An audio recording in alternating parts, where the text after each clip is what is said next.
What's up, guys? I'm back and with a new video, and this one's different from my normal teaching videos. This is going to be about how ACCA is driving the future and what is the scope of it basically. Okay, so there will be some comparisons made with CPA, CA, and all of that, but most importantly, how to land a role in this field and in across the globe and why it is uh, preferably more preferred over other standards over other chartered accountancy professions and all that. So let's come to the point. I would just say that if you need a global accounting qualification, something that is applicable anywhere and something that is vouched for in the Middle East, in the Europe, in 190 plus countries, in Australia and Germany, all of this, basically Europe, yeah. So if you want that to happen, if you want to land a role, okay, in such countries, go for ACCA.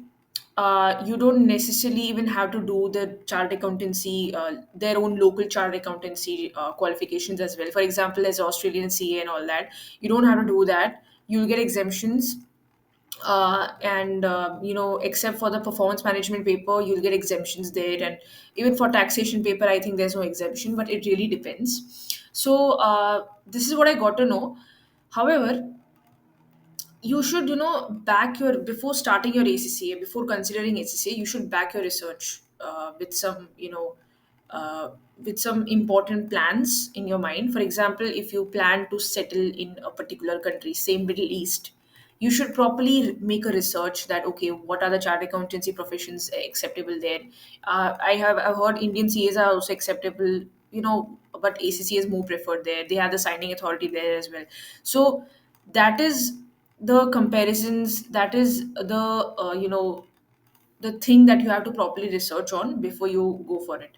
Not that you're an Indian CA and you can't go for ACCA, because actually you can seek for exemptions, 9 paper exemptions, and the last 4 papers are the only one that you have to write. So that's a good thing. But if you want flexibility, if you prefer that, and if you prefer studying first and then gaining work experience, or gaining work experience alongside 1 paper per quarter, however it is, however your study schedule should be, like, you have the flexibility option in ACCA, that's for sure. And you can even have a work life balance. You can make a proper timetable, study as well as go for a job, and so on. uh, Speaking of masters in Australia or such countries, it is really dependable, case to case basis. So, what all modules you have studied, what all syllabus you have covered, what all things you have covered, your BSc module, everything, those attestation, all those papers and all, you have to submit to the respective university, and you need to keep trying. So in UK, it is perfectly, because it's a UK body only. It is perfectly acceptable. But in Australia and all, in all these countries, you'll have to like try and then see. Trial and error basis is what is going to be considered. You will probably get into an MBA program, but there are people who have got maybe with some credit transfers, with some exemptions as well or something, or with no exemptions. It really depends from university to university as well. uh, but in it Employers are highly accepting it. It's not that it's not a degree at all. But if you don't fulfill the criteria for master's programs like financial engineering, fintech, or something which is quite technical, quite different from what you're studying in applied accounting, of course, you will not really, you will probably not be eligible for the program, or university will have to take a decision on that. That really depends. So again, just keep trying on that. And now, talking about employers, so it is widely accepted everywhere, even in India. Okay, although you don't have the signing authority in India, but you can still work in the big four there, the multinational firms there and all, even in big six, this Grant Thornton and all of that, and get experience, get a proper full-time role there, and so on. Okay, so if I talk about generally what I've seen in today's times, what I have to conclude about the job market, about how to get into it. What I've understood is everyone wants to get into the big four. It is a multinational firm. It is professionally known for all these auditing and accounting services and all that, all these big four and big six and all. Well and good. And initially, I have seen a lot of people who are like not really sure about what they want to do, they start with audit. Like audit is like the basic thing that they start with. And everyone is first they get to know about this field properly, the financial statements, how to make them, how to audit them, how to verify IFRS standards, revision, everything. I would say properly, if you want to get into this in the accounts and all this field, in the finance field, you will have to like start with audit first. It's better. I mean, I'm not saying you have to, it's a hard and fast rule, but it is what I have seen people doing. No, 1 or 2 years in this, or first of all get some internship experience, show your performance there, and get a full-time job there. That is one thing that I've observed. Then afterwards, if you want to pursue some different career option, maybe analyst, investment banking, financial analyst, something like that, or equity research, or whatever you feel is based on the skills you have got, or based on the skills you might have developed by the time you feel that it's 1 or 2 years to your role, and you feel that okay, you want to diversify further, or you want to get into something else, or you can even decide to stay in the same field. That's your choice completely. But you should just ensure that you're trendy. For example, you're no, I don't mean trendy by that trendy. uh, what I mean to say is you need to know what are the skills required in today's times, be it any field. Okay, specifically talking about AI. So it's not like you should not know programming at all. You should not know how to handle Excel at all. You should not know data analysis tools at all. You should not know any of this. You should keep developing your skills in all of this as well, because you never know whichever field you are pursuing, you never know when they will make a transition to AI, or when you will have to get these skills, because all of this doesn't come at once. This all comes with time, with practice, right? So that's one thing to consider. Then talking about employers and ACCA.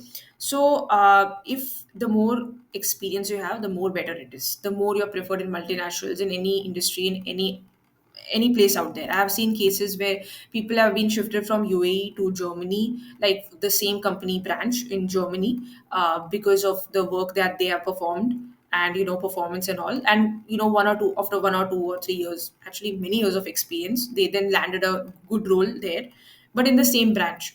So that is one way of getting a role in that country. So if you want, you can even search for companies which have branches in probably the globe, multinational of course. And in case if in the future you want to land a role in the other country, and for example Germany, Australia, and whatever, you can like target that company, and develop your skills and your profile accordingly. So by now you might have understood that this is purely on a profile basis. This is not something to do with you doing ACCA or you doing CA. I know you have gone through all the hardships during the passing, during getting your experience, learning new things, failures or whatever, but that doesn't mean that you have got everything. You still need experience in the field. You still need to, you should not be like, okay, this is a junior role, entry level role, I don't want to do it, I directly want a manager role. I have heard my friends saying that. So that is not how it's supposed to be. So if you want to get into equity research, try analyst roles initially, try in various places. Don't necessarily have to go for multinational. After that, you can target for multinational. Or after that, for a better firm where better opportunities are there, growth opportunities are there, promotional active opportunities are there. But initially, you don't necessarily have to do that. I don't believe in that. Initially, your focus is supposed to be learning the work, understanding the industry, understanding how it works, and then seeing if you want to continue it. Okay, that is one thing. Now, so as I said, like initially you don't have to target such firms, big four and all that, or multinational firms. What I also want to add to it, that if you want to land a role, you don't necessarily have to go through the application process. I'm not saying that this is the hard and fast rule. I'm saying that the trick here is to utilize LinkedIn, maintain the profile at the same time. You know, it's not like you just have a CV in today's times and you're good to go. You have to let people know that you are available and you are there. Okay, you exist. You have a job profile. You are existing.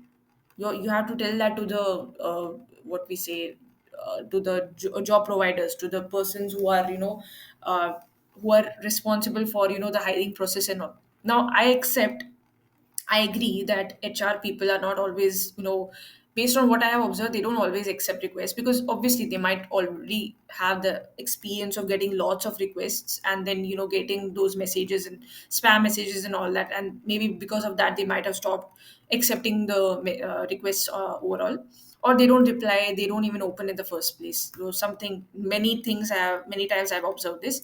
But you don't necessarily have to contact the HR either. Maintain a strong profile, be active, create content, talk to people, create value. It does not have to be technical information related to a career. Anything, any of your experiences through which other people can also learn. Be active, engage with others as well. Now, I'm not saying be a content creator, but I'm saying, like, make the employer feel that you are there, or even the employees of the firm which you're targeting, make them feel that, okay, this person has a social media presence, at least he's not fake. This is, he's there, he or she is there, okay, doesn't seem like it's a fake account or just a spam account or something like that. So then that person will, prefer answering back to you, and then be like, okay, yeah, this and this opportunity is there, you can then contact. Now, that also has a process. You don't directly have to say, hello, I need a job, or hello, can you get me a job. Like, this is all unprofessional messages and all of that. You don't have to do this. You just have to say that, okay, I am available for so and so, like, hello, introduce yourself, hope you're doing well, I saw you work here and here, and hope everything is going there well, and what was your experience like, how's it going in the firm, how is how did you land a role there, any opportunities out there. Slowly start the conversation. Don't blatantly give some messages which will clearly make him prevent opening your messages, right? So that is one thing that you have to do. And then when it comes to sending your CV to that person, make sure your CV showcases the role that you're targeting for. For example, I want to get an auditor role. Make sure your CV showcases some experience. I'm not saying create a fake experience, but I'm saying at least, working with the auditors, or you have ever worked somewhere around the audit field, or your studies related to audit, or maybe your qualification or something related to audit field, something should be there. Or your introduction should show that you're an enthusiast in this field and you want to pursue a career there. It should be clear that you are targeting for this, or you have some experience before. Something should be there. Or if data analysis, you can showcase your projects, GitHub projects and all. And yeah, that's all about it. You don't necessarily have to go through a proper application process and see if, because sometimes the firm's websites are not updated, the careers page are not updated. We really need to cold message and get our way out. Okay, that is there. Or even if they are updated, maybe there might be a role which is not currently put on the website, or if it has not been created in the first place. So for example, if you're lucky, or if you have got the request side skills and all that, they can hand over your role, which for example, especially this is for startups and all, their roles might not be defined, a clear structure might have not been created till then. So it's clear, like, however you can contribute to the firm, just express it out and they'll create a role for you. As simple as that. That's what I'm trying to say. So you never know. Don't underestimate any firm. And the more you contribute, the more your salaries, the more your benefits, and all of that. But of course, properly research on that and ensure it's not fake, and ensure that there are those probabilities for that happening, because you don't have to invest your time in something where you don't get the requisite benefits for your time. Your time is expensive. So yeah, that's all about it, guys. This was my tips for job scope of ACCA in the job market, in the after for pursuing masters, and why it should be preferred, why it should be done, and why you should do research before entering into a particular country for a job. Because there are some countries which will uh, which will not require a bachelor's, for example, Australia itself. But there are some countries which require bachelor's. Middle East, all of them require bachelor's at least for getting a visa. So clearly, you need to know. Actually, I would say that suggest that get the bachelor's done. whether it's ACCA, whether it's normal BCom or BBA, whatever, get a bachelor's done, because you never know when it is mandatory in other countries as well. And now I'm not saying that this is a mandatory thing that you have to do. Without that, you don't have a career. I'm saying in the future, you never know what changes take place. So that's all about it, guys. I think this is enough for today. But I would like to keep sharing more information, keep sharing more tips. And please also follow my Insta channel, follow my LinkedIn for information, because I keep creating content over these platforms. I keep simplifying accounting treatments, IFRS standards, discussing about any latest updates of ACCA, and even global financial news, the impact on economies, and all of that. I keep discussing about all of this on my Insta page, and on my LinkedIn also. I create some, information based on whatever experiences I have in my, job roles, or in my current role and all. So I genuinely, create content out of my heart, and I want you guys to learn from my experiences and, succeed. So yeah, guys, that's all about it. So hope your day goes well. Signing off. Bye.